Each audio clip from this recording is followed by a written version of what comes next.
একেবারেই কেমিক্যাল রং ছাড়াই বানিয়ে ফেলুন দুর্দান্ত স্বাদের নরম তুলতুলে বউ সুন্দরী পিঠে। একদম পুড়ে ঠাসা, দেখতে যতটা লোভনীয় খেতেও কিন্তু এটা ভীষণ সুন্দর হয়।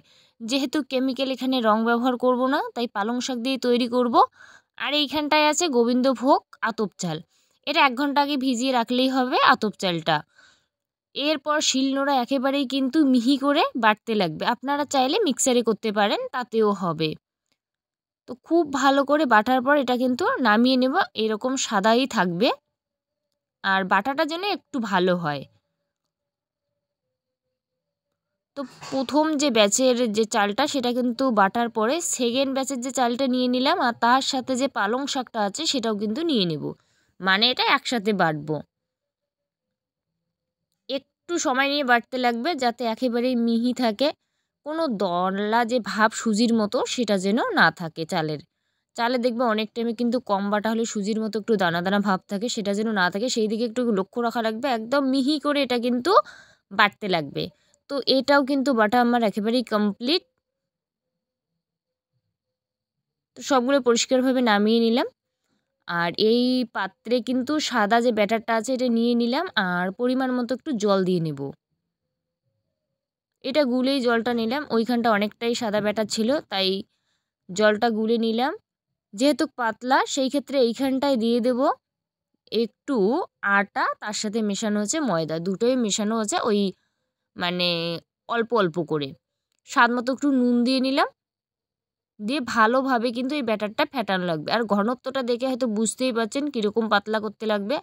আর যে সবুজ ব্যাটারটা আছে সেটার মধ্যে একটু নুন দিয়ে নিলাম, আর এইভাবে একটু মাখিয়ে নিলাম। হাত দিয়ে করলেই এই কাজটা ভালো হবে, তাই হাত দিয়ে ভালোভাবে একটু করে নিলাম। আর এর ঘনত্বটা একটু ঘন হবে, মানে সাদাটা একটু পাতলা হবে, এটা একটু ঘন হবে। সবুজ ব্যাটারটা প্লাস্টিকের প্যাকেটের মধ্যে কিন্তু ভরিয়ে নেব। সুন্দর করে ভরিয়ে নিয়ে মুখটা মুড়ে নিলাম, আর এক সাইডটা কাটারি হোক বা ছুরির সাহায্যে একটু কাটতে লাগবে। একদম সহজ পদ্ধতিতে দেখাবো যাতে আপনারা খুব সহজে বাড়িতেই তৈরি করে খেতে পারেন, বা বাচ্চারাও যাতে খেতে পারে। সেই জন্য কেমিক্যাল রং কিন্তু না দেওয়াই ভালো খাবারে। আর এপাশে পুরটা তৈরি করার জন্য এইখানটায় নারকেল, এটা কিন্তু মিক্সারেই পেস্ট করা আছে, তার সাথে চিনি মেশালাম আর একটা দিয়ে দিলাম ছোটো এলাচ, তাহলে ফ্লেভারটা খুব সুন্দর হবে। নাড়িয়ে চাড়িয়ে একটু শুকনো শুকনো হলেই কিন্তু নামানো লাগবে। এটা আর বেশি সময় লাগে না পুরটা তৈরি করে। আপনারা চাইলে না গুড় দিয়ে করতে পারেন, তাতে কালারটা বেশ ভালো হবে আর কি, আর খেতেও কিন্তু সুন্দর হবে। এটা নামিয়ে নিলাম। পুরটা তৈরি করতে বেশি সময় লাগে না, চিনিটার জল শুকিয়ে এলেই কিন্তু পুরটা নামাতে লাগবে। আর পিঠেটা তৈরি করার জন্য এরকম একটা তাওয়া বসিয়ে দিলাম। তাওয়াটা ভালোভাবে গরম হলে পরে দিয়ে দেবো এইখানটা একটু সর্ষের তেল। সর্ষের তেলটা দিয়ে কিন্তু একটু অপেক্ষা করতে লাগবে। অপেক্ষা করার পর সবুজ যে ব্যাটারটা আছে পালং শাকের, সেটা কিন্তু এইভাবে একটু এলোমেলো করে দিয়ে নেব। একদম সাজিয়ে দিতে লাগবে না, জাস্ট এলোমেলো দিলেই কিন্তু হবে।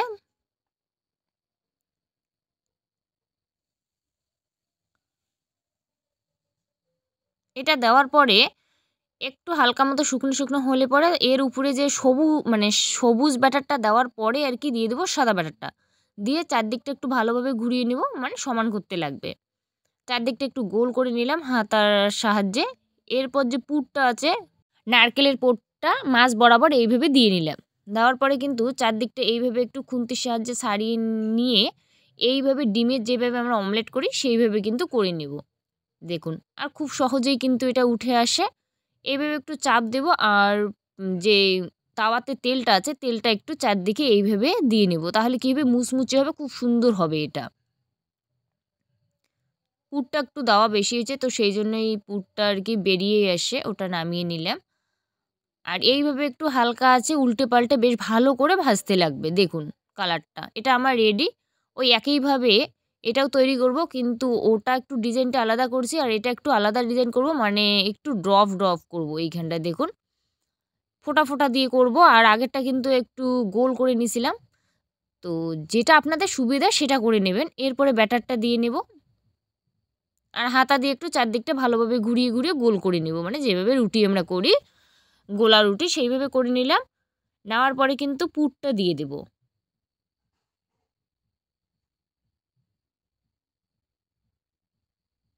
যখন দেখতে পারবেন উপরটা একেবারেই ব্যাটারটা শুকিয়ে গেছে, এরপরে কিন্তু উল্টানো লাগবে।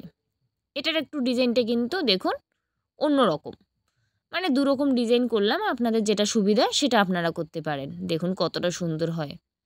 তো সবগুলো ওই একইভাবে তৈরি করব, গোল করে লম্বা করে। লম্বাটা করি নেই এখানটা, আপনারা চাইলে না লম্বাটা করে দেখতে পারেন, ওটাও কিন্তু বেশ ভালোই হবে আর কি। তো গোল করার পর এইভাবে ব্যাটারটা দিয়ে ভালোভাবে ঘুরিয়ে ঘুরিয়ে একটু গোল করে নিলাম। নেওয়ার পর ওই একইভাবে পুরটা দিয়ে নেব। এটাতে কিন্তু পুরটা যদি একটু বেশি দেওয়া হয় খেতে কিন্তু এটা ভীষণ সুন্দর হয়। এরপরে সুন্দরভাবে ভাঁজটা করে নিলাম, দেখুন ভাঁজটা কিন্তু কতটা সুন্দর হয়।